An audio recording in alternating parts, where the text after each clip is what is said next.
Ok, aujourd'hui parlons du mot anglais ever. Il a plusieurs petits sens qui sont plutôt compliqués à expliquer en français. Mais déjà, faisons le lien entre le mot ever et never. C'est une ressemblance dont j'avais déjà parlé dans l'épisode sur la double négation et l'épisode sur neither et either. Je vous mets les liens dans la description. En fait, never, jamais, c'est la forme négative de ever. À la base, ever veut dire à n'importe quel moment. Donc never, c'est sa forme négative, à aucun moment, c'est-à-dire jamais.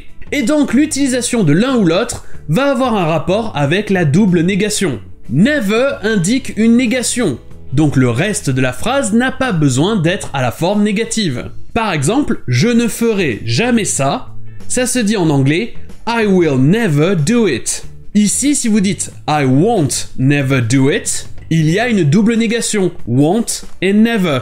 Ce n'est pas correct. Par contre, vous pouvez dire I won't ever do it. Ici, grâce à ever, ça veut toujours dire jamais, mais il n'y a qu'une seule négation, donc c'est correct. Ça en fait, ça veut dire je ne ferai pas ça à n'importe quel moment, c'est-à-dire je ne ferai jamais ça. Donc, pour dire jamais en anglais, s'il n'y a pas d'autre indicateur de négation dans la phrase, on utilisera never.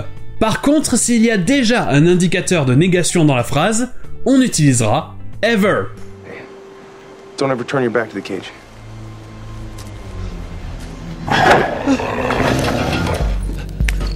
Now look, give me the paychecks like I asked, and you won't ever see me again.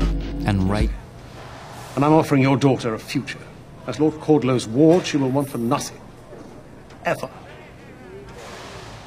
Donc on a vu que ever peut vouloir dire à n'importe quel moment. Mais quand on parle d'un moment comme ça dans le passé, en français on le traduira souvent par déjà. Vous trouverez ça souvent dans une question, comme par exemple est-ce que vous êtes déjà allé en Angleterre? Ça en fait ce que ça veut dire c'est est-ce qu'à n'importe quel moment dans le passé vous êtes déjà allé en Angleterre? Donc en anglais on dira have you ever been to England?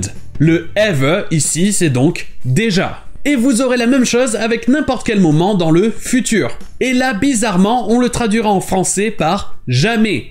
Par exemple, on peut dire si jamais vous allez en Angleterre. Et bien là, ça se dira if you ever go to England. Have you ever had a dream, Neo, that you were so sure was real? If you guys ever have kids, and one of them, when he's 8 years old, accidentally sets fire to the living room rug, go easy on him. Okay. Et enfin, ever a deux utilisations plus simples. Tout d'abord, ever peut être ajouté après un superlatif pour insister. Un superlatif, c'est le plus de quelque chose. Par exemple, le plus fort, le plus rapide, etc. Par exemple, pour parler du plus rapide de tous les temps, on dira the fastest ever. Et ça, c'est parce que cette chose est plus rapide que n'importe qui à n'importe quel moment. Ever. C'est en fait juste une déformation de ce qu'on a vu un peu plus tôt. Oh, Michael, I've had a lot of birthdays, well, not a lot of birthdays, but this is the best birthday ever. Et enfin, ever sera rajouté des fois après never pour insister. De manière familière, si vous voulez dire jamais, jamais, jamais, en anglais, vous pouvez dire never, ever, ever. Même dans ce cas-là, il ne faut pas de double négation. Juste un seul never. Besides, I will never, ever let our child be named Todd. Et voilà pour ever, et sur ce je vous dis à demain.